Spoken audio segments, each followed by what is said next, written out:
La situation est encore confuse entre Nantes Métropole et les éboueurs. Ces derniers ne sont pas officiellement en grève, mais pour autant, la collecte ne se fait pas normalement.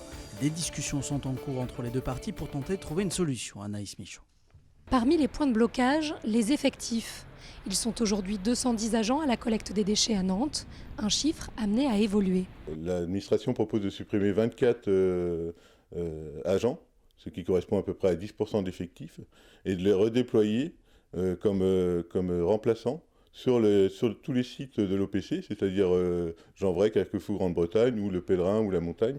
Donc ça correspond à un peu plus de 33% de charges de collecte en plus. Jusqu'à présent, les agents fonctionnaient sur le principe du fini-parti, avec des tournées de 3h à 3h30 en moyenne. L'allongement de la journée de travail permet donc, selon Nantes Métropole, cette réorganisation. Rien n'est décidé, mais c'est évident que si on doit faire un peu plus de tonnage sur un temps beaucoup plus long, l'entièreté des agents présents ne sera peut-être pas utilisée dans une organisation qui doit montrer que le service public est efficient. Pour pallier ce qui ressemble à une grève du zèle de la part des agents, la métropole a mis en place des tournées complémentaires. Elle a également organisé des groupes de travail, mais les syndicats parlent d'un passage en force.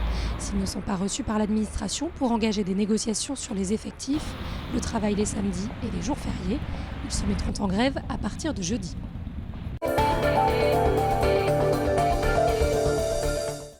François Fillon était à Nantes hier soir pour un meeting devant près de 5000 personnes. Objectif du candidat Les Républicains, remobiliser ses soutiens. Adrien Godet.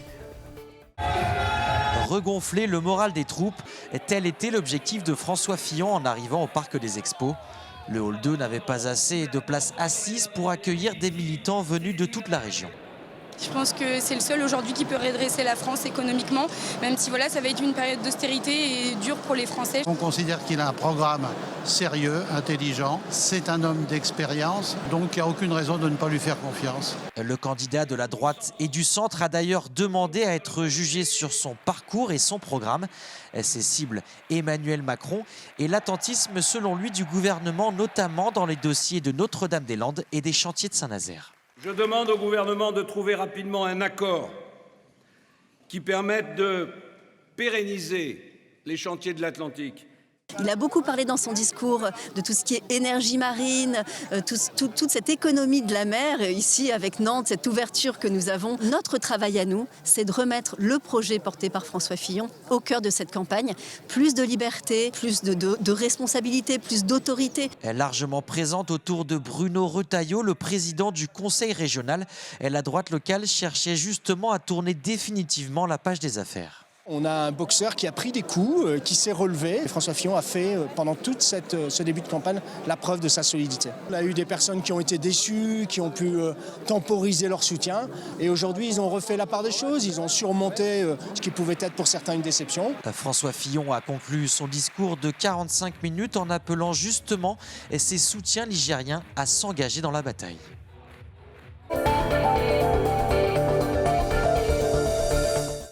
C'est un géant des mers qui aura nécessité plus de 2 ans de travail.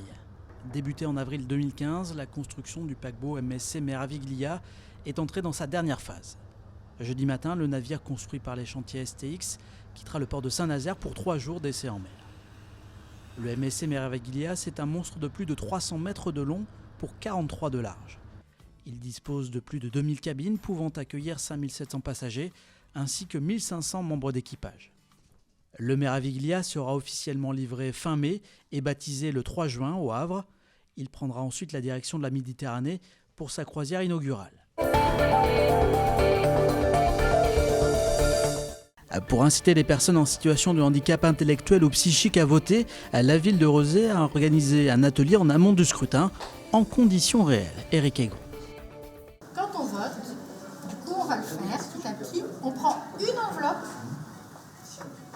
Et il faut prendre au moins 2 bulletins. Je pense que là, on vit un moment important et très émouvant parce qu'on se rend compte qu'effectivement, les personnes qu'on reçoit là ne savaient pas qu'elles étaient en capacité de voter et qu'elles avaient le droit de voter. Normalement, depuis 2009, toutes les personnes, même celles qui sont sous tutelle, ont le droit de voter, sauf quand il y a vraiment un désaccord du juge. Pourquoi faire la petite à voter.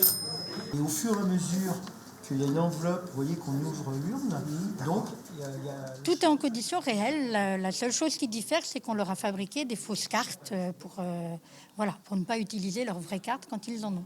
Et ça paraît important de les initier, de les rassurer, de faire une expérimentation, un apprentissage au vote. On apprend à voter et en même temps on peut poser des questions. Si on ne sait pas des questions, au moins des personnes ils peuvent donner des réponses. Ça m'a appris comment aller voter. Et là, je vais attendre jusqu'à ce soir le dépouillement, comment ça se passe le dépouillement.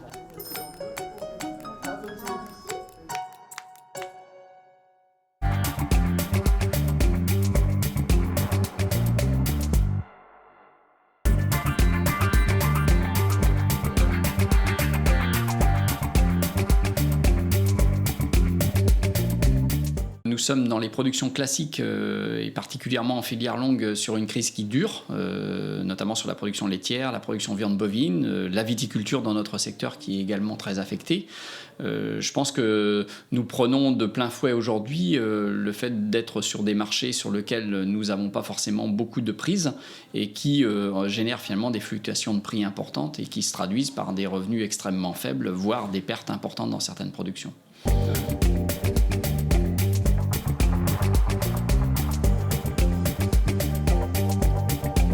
Aujourd'hui, il y a un certain nombre d'entreprises qui gagnent leur vie, qui sont dans une situation aujourd'hui où ça peut fonctionner. C'est vrai pour toutes les productions aujourd'hui en circuit court, sur lesquelles on a des appellations d'origine, sur l'agriculture biologique.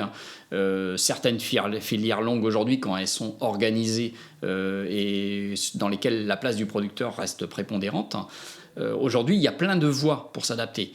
Il y a une chose qui est claire aujourd'hui, c'est que la voie de la production massive à prix bas pour aller sur des marchés à l'exportation, c'est clair, c'est derrière nous. Aujourd'hui, il faut se rendre à l'évidence. C'est pas ce qui nous permettra demain d'assurer des revenus, d'assurer du renouvellement et surtout d'avoir de la stabilité dans la durée. C'est plus facile d'avoir un contrat avec un consommateur ou un distributeur français ou européen que d'aller traiter un marché avec les Chinois, les Asiatiques, voilà. Et je pense qu'il y a un moment où il faut se rendre à l'évidence que c'est pas parce qu'on traitera moins de volume qu'on fera moins de valeur ajoutée. Et l'important, c'est bien dans nos systèmes la rentabilité immédiate et pas simplement la question de dire je sature tel ou tel marché parce que je suis présent avec des gros volumes.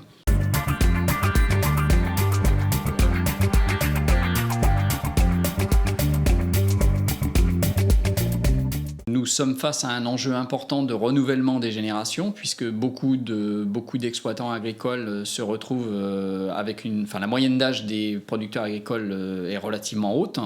Nous avons aujourd'hui beaucoup de candidats ou de personnes qui souhaitent rejoindre ce métier.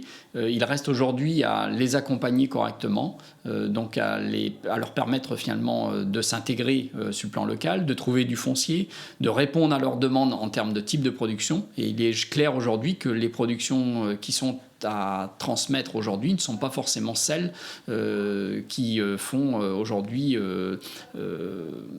qui sont attendues par les nouveaux porteurs de projets. Et donc on a vraiment un travail à faire pour mettre en adéquation aujourd'hui l'offre et la demande.